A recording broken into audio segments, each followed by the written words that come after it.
Hey everybody, just want to do a quick little video, kind of a quick look at the Mavic Air compared to the DJI Mavic Pro. Mavic Air is quite a bit smaller, quite a bit lighter. Battery life not as good. Video is still really good.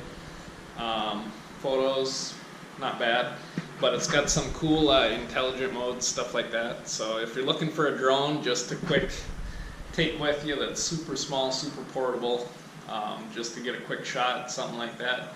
Highly recommended for just a smaller drone. You know, you're not going to get the quality like the Phantom 4 Pro or anything like that yet, not until the Mavic 2 comes out, if it ever comes out.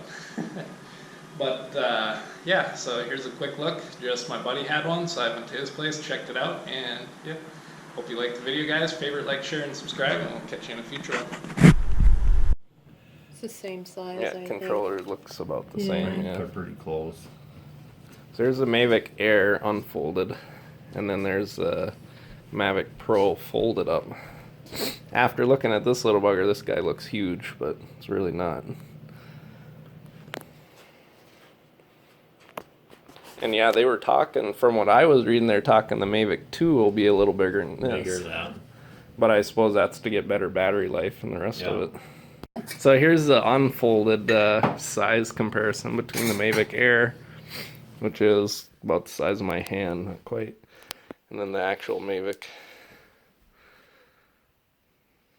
Still, they're both really portable though. Yeah, Yeah. But I mean, yeah, you can see how much smaller that little guy is. to get everything in there to do that. Oh, little right. thing. Yeah, to Yeah. compress all that even more that, into yeah. this.